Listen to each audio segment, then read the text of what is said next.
really look for in a guy. You don't have to be funny. Hell, you don't even have to be really that good looking.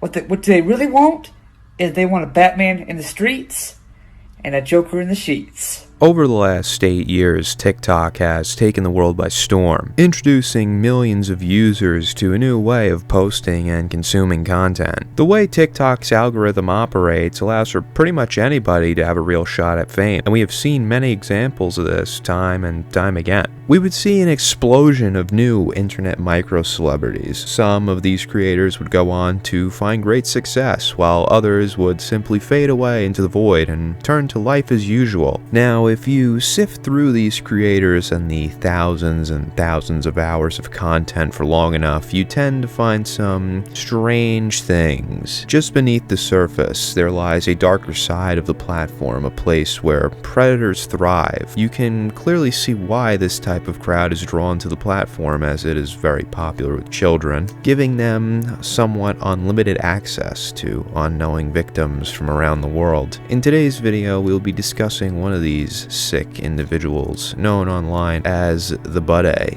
who would go on to be TikTok's first major predator. In 2018, the wildly popular app Musical.ly was merged with TikTok, which caused an explosion of seemingly overnight popularity. Millions of users would join the app and begin to post videos on a wide array of topics. One of these users in particular was a man named Budday Haynes. Budday was a 26-year-old man from Nashville, Tennessee, who was seeking internet fame. And what better place to go than the up-and-coming TikTok app? However, Budday did have an internet presence before TikTok, although there was some questionable activity, as Budday could often be found very active on the freaky side of Twitter. This freak streak of his would also spill over into his TikTok videos. Budday would begin to post on the platform and would find his niche in lip-syncing to trending sounds on TikTok, which was quite a popular practice at the time. Now, if you were around during 2018-2019 TikTok, you definitely remember his most iconic video.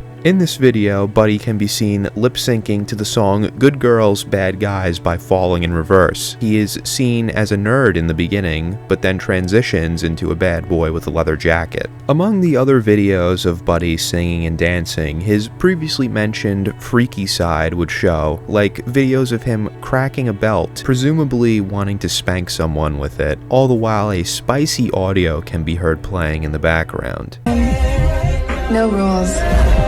No punishments, and no more secrets. Baby, you got me, you got me, you got me. Now, on the surface, everything seemed to be somewhat normal. Sure, Budday is a strange-looking man-baby creature that would post some freaky edits of himself, but after all, there really wasn't anything wrong with his content, except for one thing. Users viewing Budday's account would notice a disturbing trend in his content, his duets. Now, for those who don't know, the duet system on TikTok allows users to add onto existing videos, which lets users collab and react to each other's content. While looking through Budday's duets, it seemed he almost exclusively duetted young girls. This revelation would disgust users, who could only assume he did not have good intentions. Budday's TikTok would then see a major increase in criticism and hate comments, which he would respond to.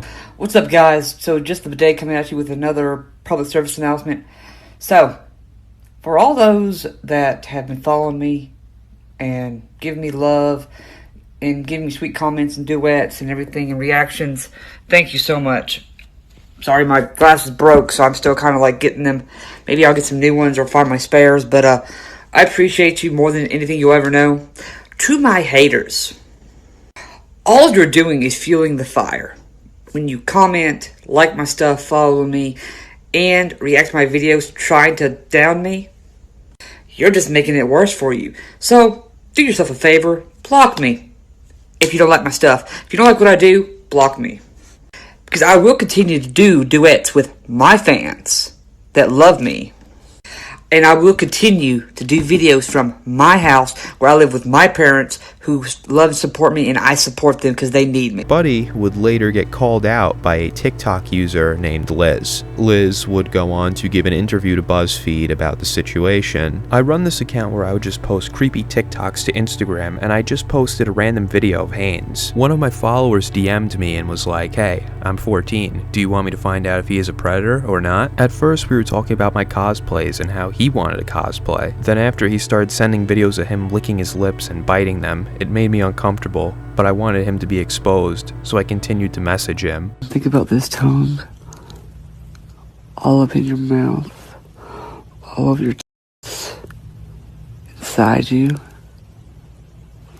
Hey, what's up everyone? Editor's note here. I just want to say that it is a very good thing to expose these kinds of people. However, using actual children to bait them out is not a good thing. No one should be doing that. The whole idea in the first place of exposing them and getting rid of them is so that children aren't exposed to this kind of stuff. This was sent to an actual 14 or 15-year-old. The conversation between the two would quickly become sexual. The screenshots of these conversations were damning evidence against Budday, who would claim to have his account hacked. Although his attempts at damage control were futile. With the internet's suspicions now confirmed, Budday had nowhere else to go, and he disappeared for a brief time. In Budday's absence, multiple big YouTubers would make videos on him, such as Bionic Pig and Jay Aubrey. These videos would only further expose Budday's disgusting behavior to an even wider audience. Just when the good people of the internet thought this nightmare was over, the Budday would make his return. Under his new name, Freak Alpha, which is a very interesting name indeed, as he is just one of those things. I'll let you figure out which one. He would put some content out during this comeback, such as, once again, swearing his innocence as well as dropping a song on SoundCloud. Now, I won't play too much of it, not because of copyright or anything, it's just so bad I don't want you all to hate me for exposing your ears to it. Wake up in the morning sipping on my haters' tears, feasting on the doubts and begging the fears. Gotta get ready to get the spread. As you talk shit, your girl's giving me head. You think you can stand up, boy? Sit down and shut up. You nothing but a certified troll, so back the fuck up. They call me Troll Killer, Undisputed Destroyer, best dad behind your screen, keyboard warrior.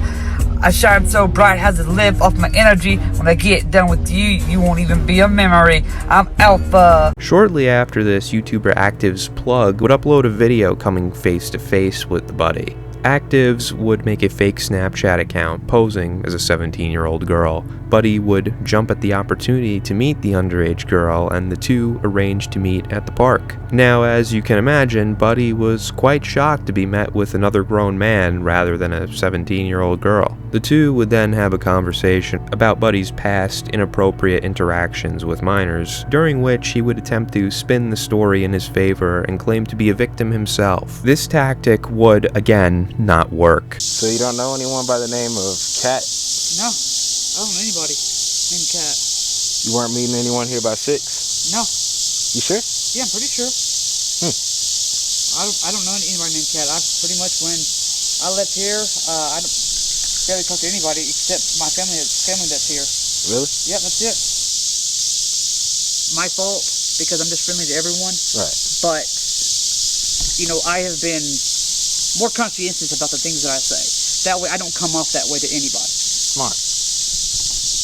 So, would you by chance remember saying anything like, let's see. So you say you don't know a person by the name of Cat whatsoever? No. You've never talked to someone named Cat within the past 3 months? No. That lives in Thompson Station? No.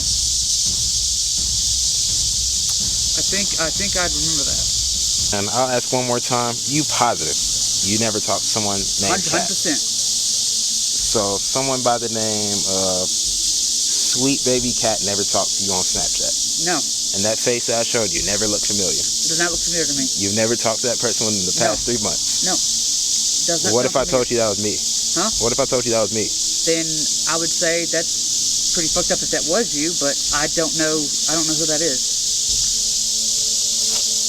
That's all I need to know. So during this whole interaction, actives would ask Buddy multiple times what his reason for being in the park was, and Buddy would lie multiple times to actives, not knowing that he was the girl. Buddy also mentions during this encounter about how he was visited by his local police and the FBI. This visit was in relation to a picture of Buddy's genitals, allegedly ending up in the possession of a 15-year-old, and Buddy would claim that he is not the one who sent it to the girl. Buddy did not face any legal repercussions for this incident. After this interaction with actives, Buddy would rebrand himself once again. Now under the name Papa Freak on YouTube, Buddy would upload a video titled Clearing the Air. In this video, which would come 3 years after the initial exposure, Buddy would once again address the situation and make excuses for himself, which seems to be a common theme in this story. During this video, Buddy would state it was never his intention to come off the way he did while duetting his fans, which were almost always little girls, saying he's just a friendly guy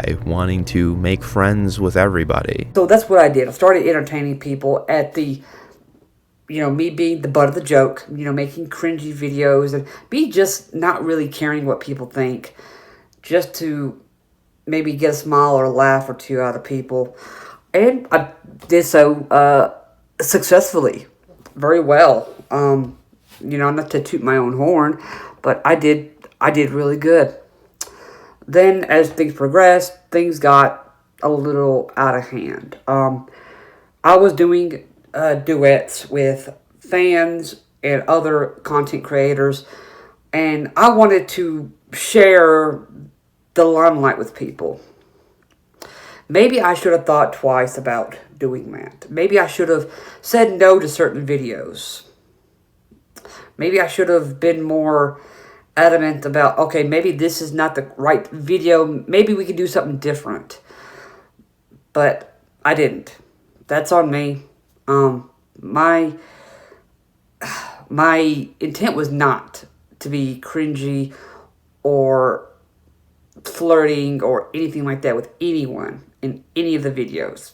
So if that came off that way, that's on me. I should have made sure that didn't happen. So with that, I apologize. There are conversations between me and some underage people.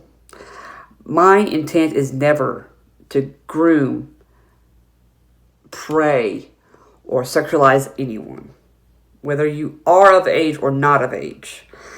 I am just a friendly person, and maybe that comes off to some people the wrong way.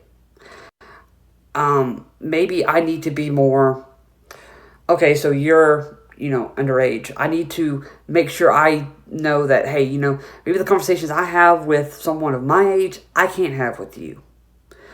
So that's just something that I've got to do as a person and an adult, that, I can't have those kind of conversations. He then goes on to blame his actions on depression and substance abuse. He also makes claims that he is getting better and starting to learn to control himself more. I dealt with a lot of depression and anxiety, schizophrenia, alcohol abuse, and there's a lot of those videos that I was not necessarily in my correct state of mind. And, that's on me. He ends the video hoping to start anew, wanting to show the world how far he has come and seemingly shrugging off all his vile actions. Going forward, I am going to be a better person.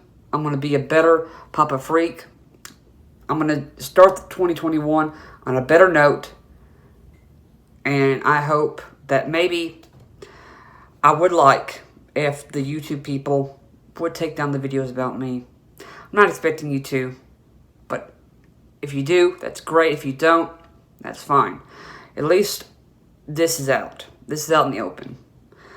So, with this, I hope maybe things will get fixed. However, there would be no redemption for the Budday, as everyone saw him for what he truly was, a predator, disguising himself as a friend, looking to take advantage of anyone innocent enough to fall into his grasp. This would be the last we see of the Budday. We really have no idea where he is in the world now. Perhaps he has given up on the internet for good, or maybe he is lurking, watching and waiting for the right opportunity to once again victimize the vulnerable. The Budday's situation would highlight a much bigger problem, not just for TikTok, but for many other platforms. Predators have worked their way into many of the apps we love, places to escape reality and have fun with friends have been infiltrated by monsters. Now, I'm not saying this to fearmonger, but to rather shine a light on what really is out there. In the end, the case of the Budday is just one of the many instances of this kind of thing. The only difference is that Budday's story gained so much attention in such a short amount of time that he was practically forced off the internet, hopefully for good. Thank you for watching, I hope you enjoyed it, and I'll see you next time.